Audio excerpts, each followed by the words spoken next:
Hi guys, welcome back to my channel, and in today's video we are talking about how I budget my investment banking salary.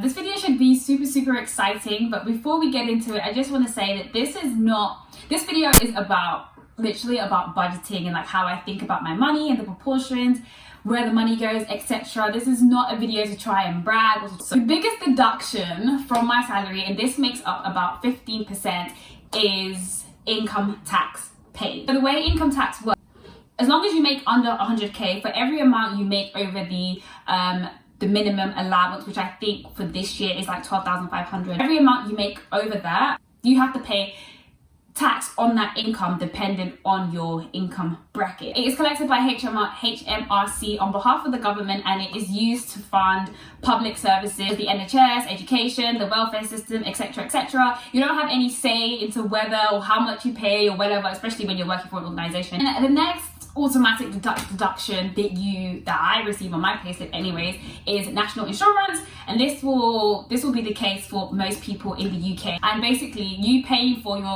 national insurance allows you to qualify for certain benefits such as maternity, state pension, etc. Mandatory for everyone who is over the age of 16, and you can't claim it back. So like when I was interning, if you guys have seen any of my other like saving videos and stuff, I always said that I would claim back my taxes at the end of the tax year because they would tax you like you were a full-time worker. You can get back the income tax paid, but you can't get back the national insurance that you pay. My total pay per month, 26% or a quarter of that, I don't even get a say where it goes. It goes towards the government to do various other things. I'm not mad at it, whatever. Notice that I haven't mentioned is student loan repayments. I don't actually pay for student loan right now. So you pay your student loan back the April after you graduate. Well, at least that's what they've sent to me in the letter.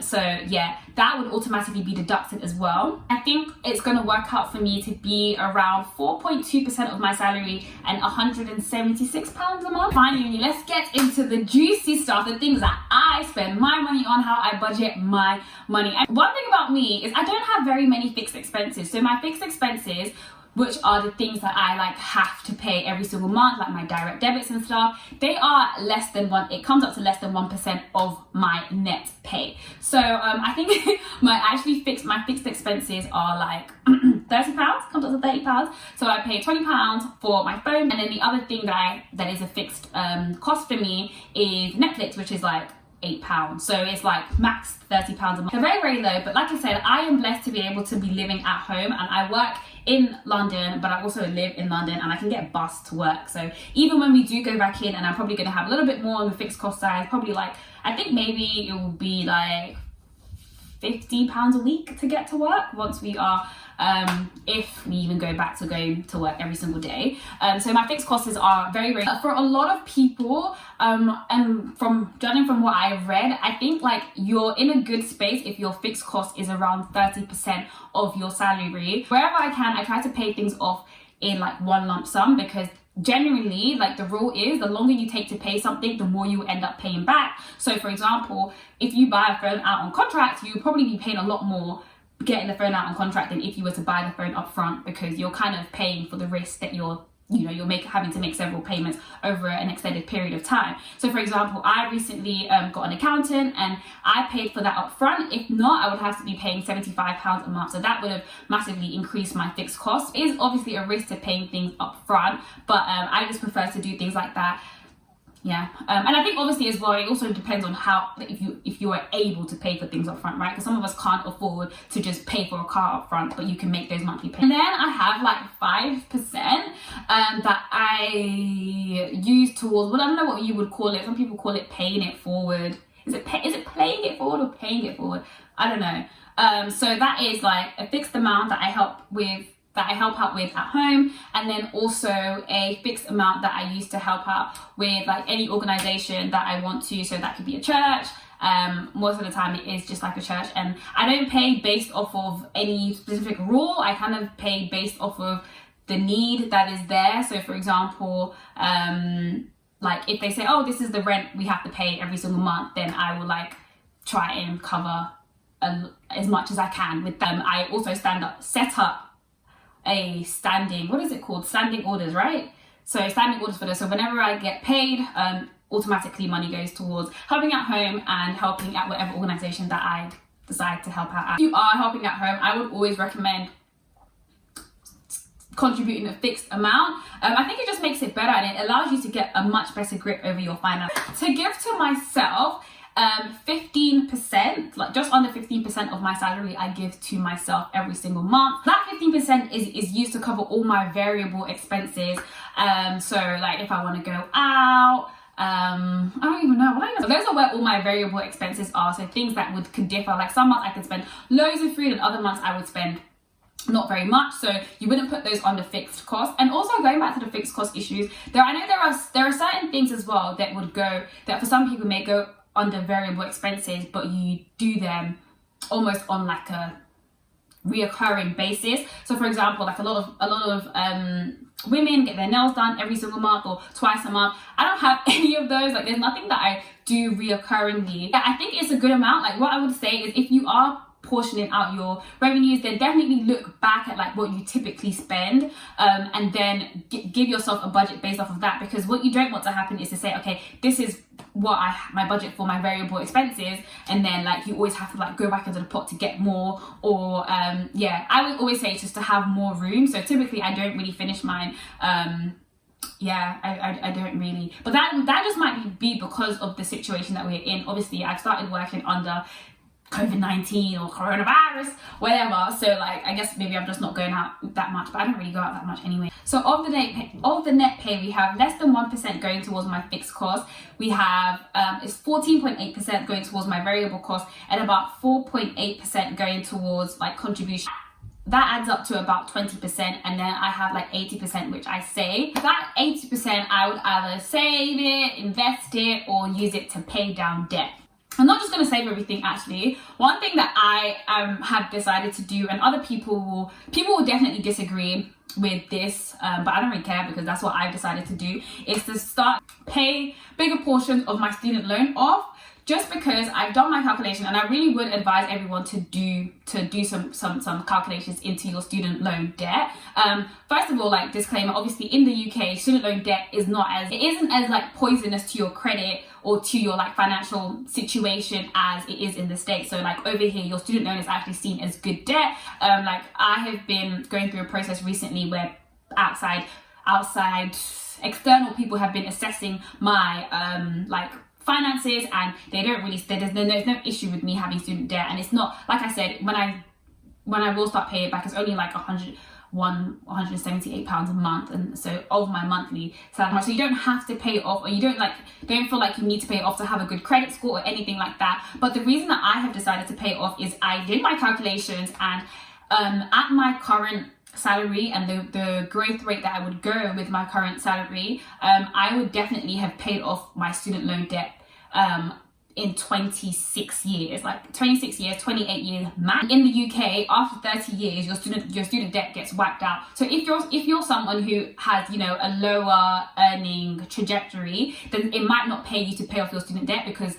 you would be paying it way past 30 years if you were going to like completely cancel it, and it would get cancelled after 30 years anyway. So you can save yourself some money by actually not trying to pay it down. But for those of us who will completely finish paying off our student loans, but in 30 years time, then I would weigh up whether you want to pay down your debt as much as possible, because the interest rate on that student loan debt is absolutely ridiculous, and it is higher for the higher earners. So like the interest rate that I have to pay back on my student loan is the highest it can be, much higher than any savings account you could bloody get. So it is quite ridiculous, but like that is a choice that I'm only making because, like I said, I'm saving 80% of my monthly salary. I have the choice to pay that down.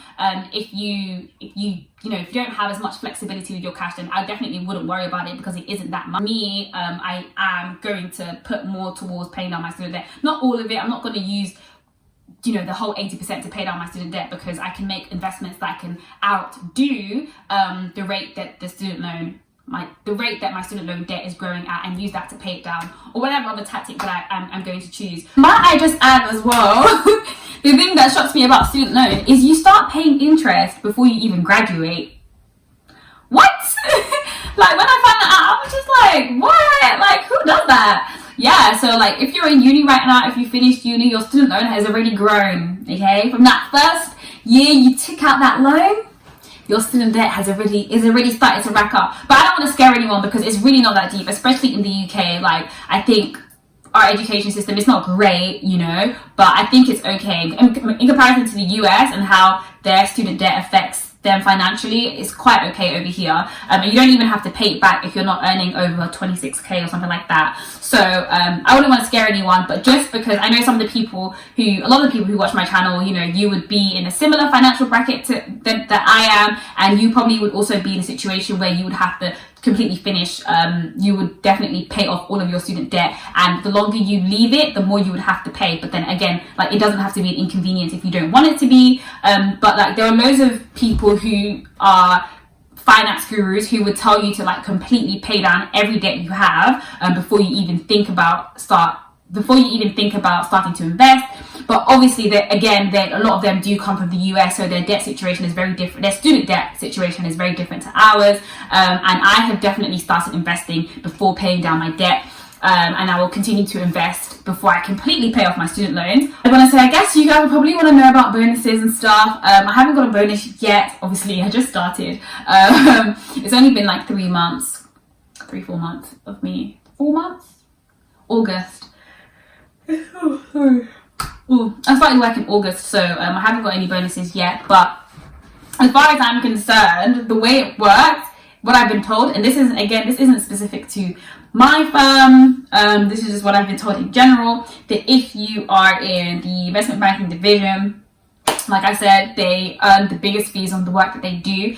Maybe, I don't know, you guys let me know if you've heard any differently, because this is all rumors, none of this is confirmed, that apparently they get around like double, like it can be up to like their salary or even more than their salary in bonuses, their base salary in bonuses.